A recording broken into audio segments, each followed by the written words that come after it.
So Call of Duty DMZ just released and you're wondering, what the hell is going on? Do you want to play the game? Are you interested in the game? Or do you just want to know simply what the game mode is about? Well, today we're going to cover what DMZ is and everything you need to know before you play. With that being said, let's get straight into it. So DMZ is a looter, shooter, extraction type of game mode, and if you're unfamiliar with what that is, basically it's you gear up before the raid, you bring in whatever contraband you have, you load into the raid with said gear, and then you go loot, kill other players, kill other AIs if there is any in that game mode, and then you would try to survive and extract. Similar game types would be Escape from Tarkov, The Cycle Frontier, Marauders, if you're familiar with those games. It's technically the same kind of concept, except Call of Duty put its own twist on it and made it very Call of Duty-esque. So you can't really compare it to Escape from Tarkov or The Cycle Frontier. It is its own game and its own game mode. Call of Duty made DMZ specifically to expand Call of Duty, to bring a different genre into Call of Duty and make the Call of Duty community more engaged into their gameplay. So a question you might want to ask yourself if you want to play DMZ, is it free to play? Yes, it is free to play along with Warzone 2.0. It comes in the same package. If you download it, it's completely free. The only thing is, if you do have the main game, if you buy the main game, you could level up your guns a lot quicker, so you'll have more attachments to bring inside of you into the raid, which we'll explain further down the line when I explain over the weapons and how the weapon system works. So if you do have the main game, that's a bonus for you, but you do not need the main game in order to play Warzone 2.0 and DMZ. So when you launch the game and you open up DMZ, this is the screen that you're greeted with. On the right-hand side of the screen, you have the current missions you have selected, or tasks, if you will. In the bottom left, you have you could deploy into the raid.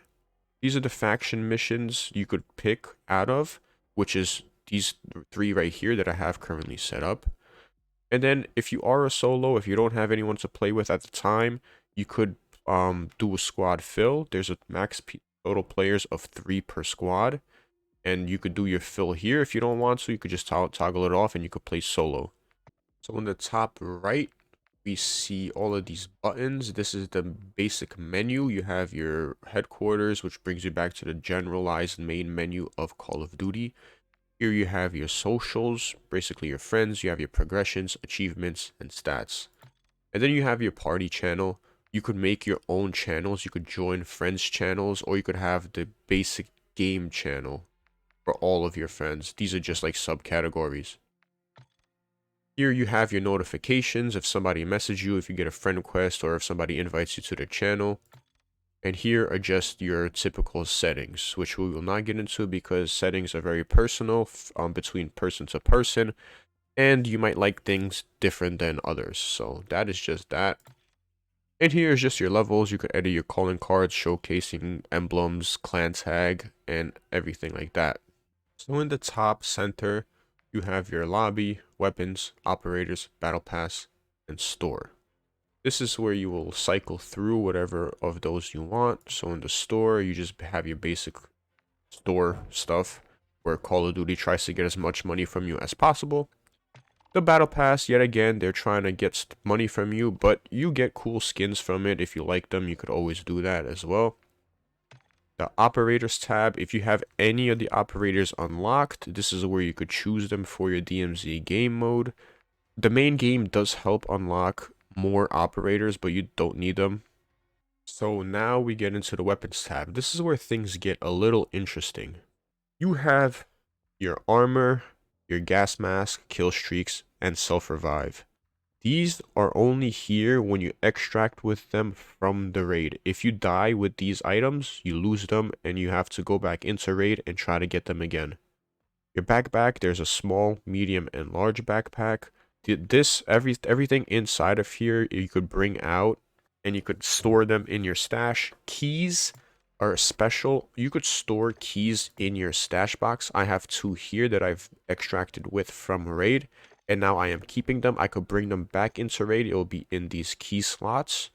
Key cards, however, you cannot bring out of raid. Key cards can only be used when you're inside of raid. If you try to bring it out, you will lose them. And you could bring a weapon. So for your main loadout, this will be your main loadout. So here I have an M4 equipped. It's called Contraband. Contrabands are guns that you will lose upon death and you could bring into and out of the raid. So if I would click the M4, you could see insured slots and contraband slots. I'll explain what contraband is right now since we went over it a little bit briefly. So contraband stashes are weapons that you bring out of raid. So if I go into raid and I pick up someone else's weapon and I extract with it, it is considered as contraband. These are losable items. So if you die with them, if I die with any of these weapons, if I have them equipped, I will lose them. You cannot put attachments onto these contraband weapons. You could only put attachments onto your insured slot. So if you do go into a raid and you find a nice weapon and you want to keep it, put it in your insured slot, which I'll go over in a little bit. These are just weapons that you will bring into raid and you'll lose, you don't really care about. So when we go into the insured slot, this is your personalized weapon, your gun that you would want to rock however long that you want to use it for. You could level it up, whatever you want. You could go into gunsmith. You could put on whatever attachments you want. Say I want to put an underbarrel on it, I could do that if I want to. Put on your normal muzzles, barrels, optics, the whole 9 yards, right? So this is where your insured slot goes. So this is where things get a little interesting. When you die with a insured weapon, so I have equipped my insured weapon here. If I die with this insured weapon in raid, I do not lose the gun. However, the gun does go on a cooldown. So I believe it's a 2-hour cooldown in the very beginning. I could be wrong, but it is quite a long cooldown. So when you do die with this weapon and it is on cooldown, then you're starting to be forced to use your contraband weapons again.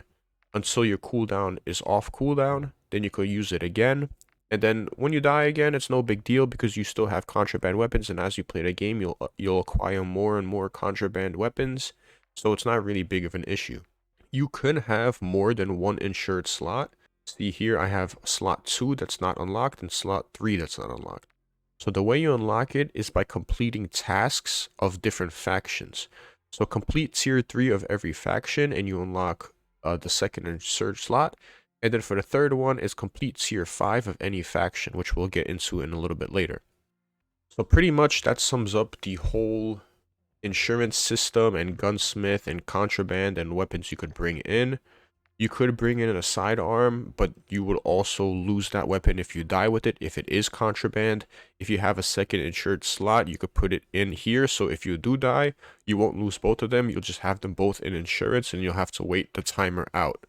You could put your stim here.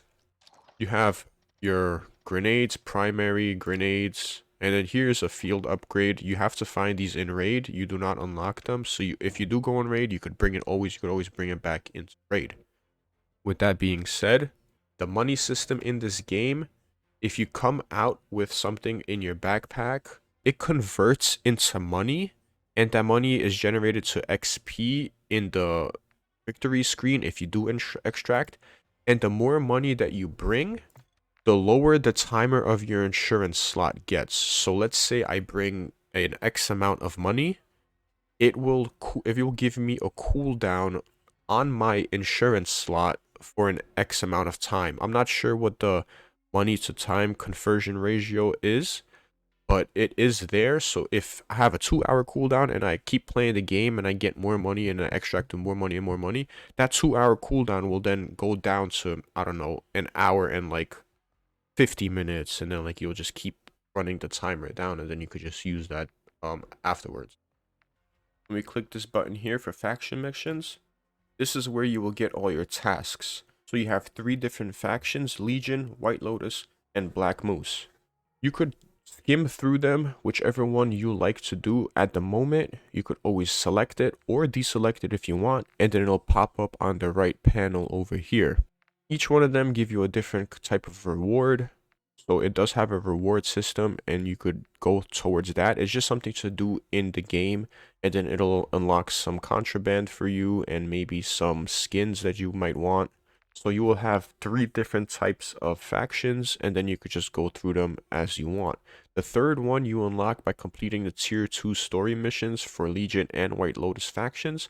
So you will have to first complete Legion and White Lotus, both of tier 2, so they have different tiers. Just a task in a game that you just do while you're playing the game, and it just gives you something to do.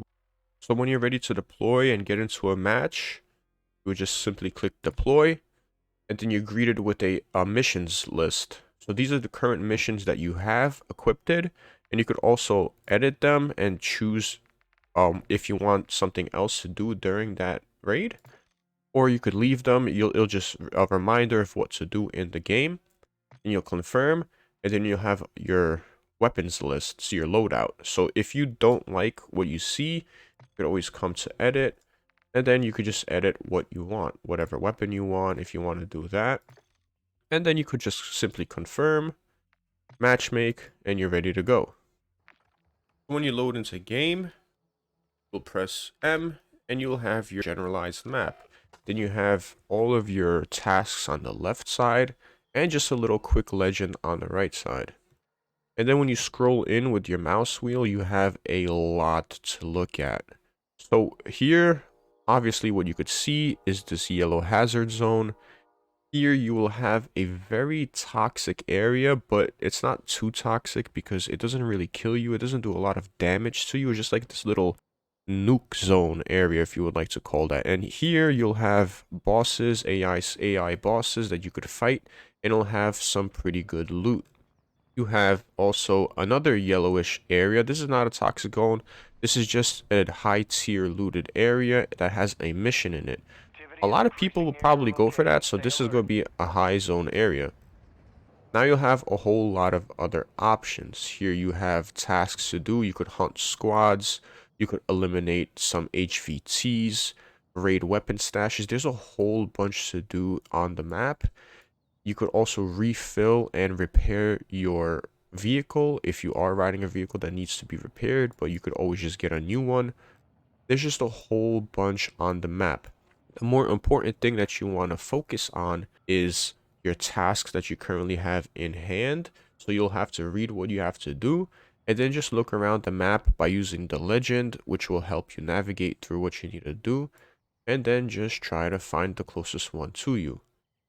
These are exfil zones. This little blue man running through the door. This is where you will want to go during the end of your run in order to extract from the game and survive, and pretty much have all your loot and whatever weapons that you found. As you get further into the raid, the timer will eventually run out. You can see it in the top left corner right below your minimap. The danger zone will start to expand once the timer gets low, forcing players to extract. All the base extract zones will be removed, and there will be one final extraction zone that all players will have to fight over. So one thing you may notice right off the bat is if you play Warzone 2.0, Warzone 2.0 and DMZ share the same map. So if you do play Warzone 2.0 and you want to try out DMZ, it's the same exact map and you'll feel familiar with your surroundings because you play Warzone 2.0 essentially. So you won't feel discouraged and you'll pretty much feel comfortable on the map. If you've made it this far into the video, I want to say thank you for listening, and I hope you enjoyed and learned something about DMZ. If you liked the video and found it helpful, please leave a like and subscribe to the channel for future videos.